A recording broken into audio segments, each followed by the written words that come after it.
నమస్తే, నా పేరు Shreya. Welcome to Kanchela TV Spain news.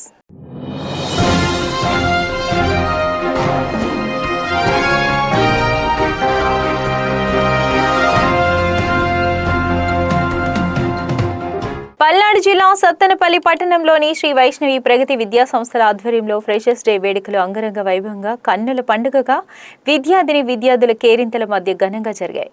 ఈ కార్యక్రమానికి మంగళగిరి సిఐడి కార్యాలయం నుంచి డిఎస్పీ లక్ష్మీనారాయణ ముఖ్య అతిథిగా హాజరయ్యారు. విద్యా సంస్థల డైరెక్టర్ దగ్గుపాటి శివ్ బ్రహ్మారెడ్డి కార్యక్రమానికి అధ్యక్షతను వహించారు. ముఖ్య అతిథిగా హాజరైన డిఎస్పీ లక్ష్మీనారాయణ విద్యార్థులను ఉద్దేశించి ప్రసంగించారు. చట్టానికి, ధర్మానికి, న్యాయానికి 3 సింహాలు అయితే సమాజంలో కనిపించని ఆ 4వ సింహమే జ్ఞానం అని అన్నారు. వివిధ రకాల సాంస్కృతిక కార్యక్రమాలు, విద్యార్థుల కేరింతల మధ్య ఫ్రెషర్స్ డే వేడుకలు ఘనంగా ముగిశాయి.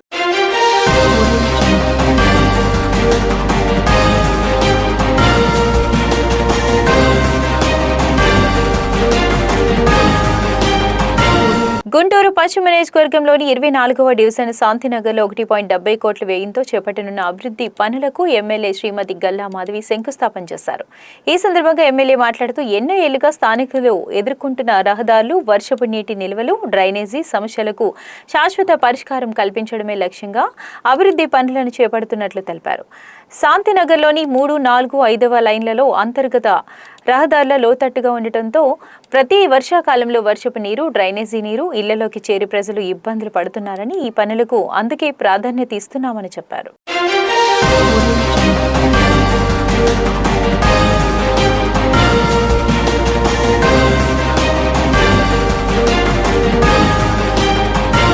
దివ్యాంగులకు సామాజిక అధికారిత శిబిర్ కార్యక్రమంలో భాగంగా జిల్లా దివ్యాంగుల సంక్షేమ శాఖ ఆధ్వర్యంలో కొండపిలో నిర్వహించిన నియోజకవర్గ స్థాయి ఉపకరణాల పంపిణీ కార్యక్రమంలో ఒంగోలు పార్లమెంట్ సభ్యులు మాగొండ శ్రీనివాసులు రెడ్డి, జాయింట్ కలెక్టర్ కల్పనా కుమారి, రాష్ట్ర మ్యారిటైమ్ బోర్డు చైర్మన్ దామచర్ల సత్యనారాయణతో కలిసి ఆయన పాల్గొన్నారు. ఈ కార్యక్రమంలో 126 మంది లబ్ధిదారులకు 30 లక్షల విలువైన బ్యాటరీ ట్రైసైకిళ్లు, మాన్యువల్ ట్రైసైకిళ్లు, వీల్ చైర్లు, ఊత కర్రలు వంటి 207 ఉపకరణాలను పంపిణీ చేశారు. వీటిలో 49 బ్యాటరీ ట్రైసైకిళ్లు ఉన్నాయి.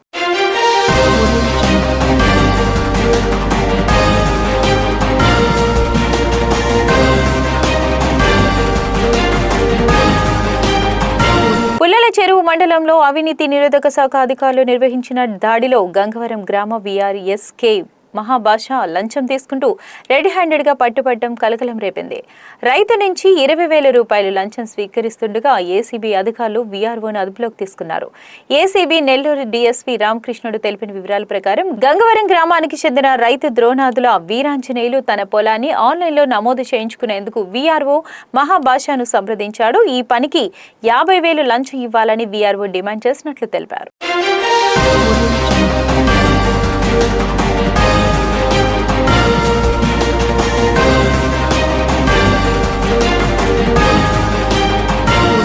సిఎస్పురం పోలీస్ స్టేషన్ పరిధిలోని దర్శిగుంటపేట గ్రామంలో 62 ఏళ్ల పావలి వెంకట సుబ్బమ్మ హత్యకు గురైన ఘటన మార్కాపురం జిల్లా ఎస్పీ వి హర్షవర్ధన్ రాజు తీవ్రంగా స్పందించారు.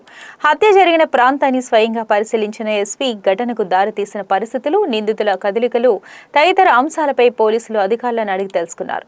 ఈ నెల 13న మధ్యాహ్నం సుమారు 3 గంటల 30 నిమిషాల సమయంలో గుర్తు తెలియని వ్యక్తులు వెంకట సుబ్బయ్యమ్మను హత్య చేసి ఆమె వద్ద ఉన్న బంగారు ఆభరణాలు అపహరించినట్లు పోలీసులకు సమాచారం అందింది.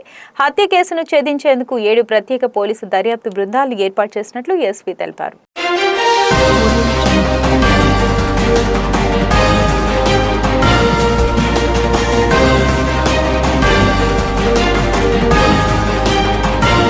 ఎనభైవ స్వాతంత్ర్య దినోత్సవాన్ని పురస్కరించుకుని చీరాల పట్టణంలో నిర్వహించిన త్రివర్ణ సైకిల్ ర్యాలీ దేశభక్తి నినాదాలతో ఉత్సాహభరితంగా సాగింది. జిల్లా collector doctor V Vinod Kumar ర్యాలీని ప్రారంభించగా స్థానిక ఎమ్మెల్యే ఎం మాలకొండయ్యతో కలిసి స్వయంగా సైకిల్ తొక్కుతూ విద్యార్థులు, పౌరుల్లో ఉత్సాహాన్ని నింపారు. వందలాది మంది విద్యార్థులు, ప్రజలు సైకిళ్లతో ర్యాలీలో పాల్గొన్నారు. మున్సిపల్ కార్యాలయం నుంచి ప్రారంభమైన ర్యాలీలో 100 మీటర్ల జాతీయ జెండాతో మెప్మా సిబ్బంది, పొదుపు సంఘాల మహిళలు నిర్వహించిన ప్రదర్శన ప్రత్యేక ఆకర్షణగా నిలిచింది.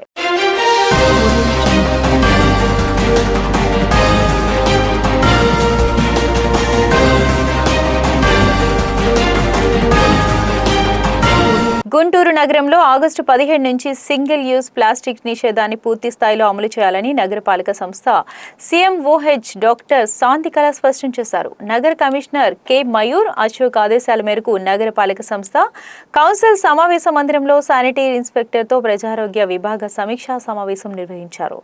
ఈ సందర్భంగా సీఎంఓహెచ్ మాట్లాడుతూ నగరంలో ఇప్పటికే సింగిల్ యూజ్ ప్లాస్టిక్ నిషేధం ఉన్నందున ఆగస్టు 15 నుంచి నిబంధనలను కఠినంగా అమలు చేయాలని సూచించారు. ప్లాస్టిక్ వినియోగం వల్ల కలిగే అనర్థాలపై ప్రజలకు అవగాహన కల్పించాలని, వ్యాపారులకు నిషేధ నిబంధనలను తెలియజేయాలని ఆదేశించారు.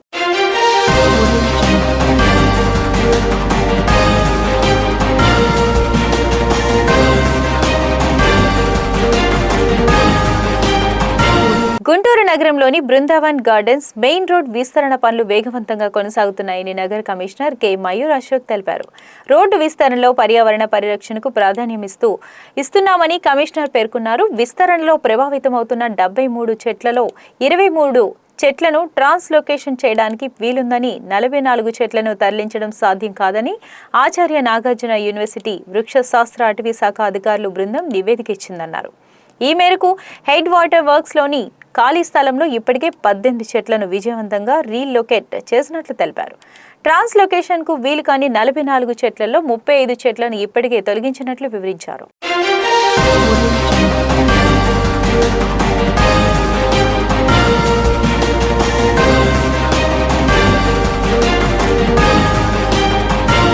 రాకపోకలకు వీలుగా కందుకూరు పట్టణం చుట్టూ వాగులపై బ్రిడ్జిల నిర్మాణానికి ప్రతిపాదనలు తయారు చేసి పంపినట్లు ఎమ్మెల్యే ఇంటూరి నాగేశ్వరరావు వెల్లడించారు. దివివారిపాలెం వెళ్లే రోడ్డులో అది ఆంధ్ర కాలనీ వద్ద ఉప్పువాగుపై 1.10 కోట్లతో నిర్మించిన బ్రిడ్జ్, 16.5 లక్షలతో నిర్మించిన తారు రోడ్డును ఆయన ప్రారంభించారు.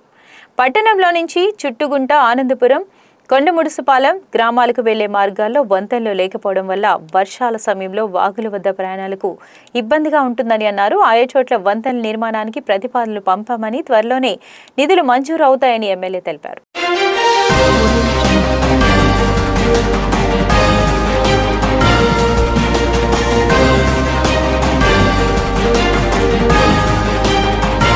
నకిరికల్లు మండలం పరిధిలోని నకిరికల్లు గ్రామ పంచాయతీ అభివృద్ధి అధికారి కొమ్మవరపు అప్పారావుకు ఉత్తమ సేవా పురస్కారం లభించింది. ప్రజా సమస్యల పరిష్కారంలో ప్రత్యేక శ్రద్ధ చూపిస్తూ అందించిన సేవలకు గాను ఆయనకు ఈ పురస్కారాన్ని అందజేశారు. ఈ సందర్భంగా ఆయనకు ప్రజాప్రతినిధులు, మండల అధికారులు మరియు గ్రామస్తులు హృదయపూర్వక అభినందనలు తెలిపారు.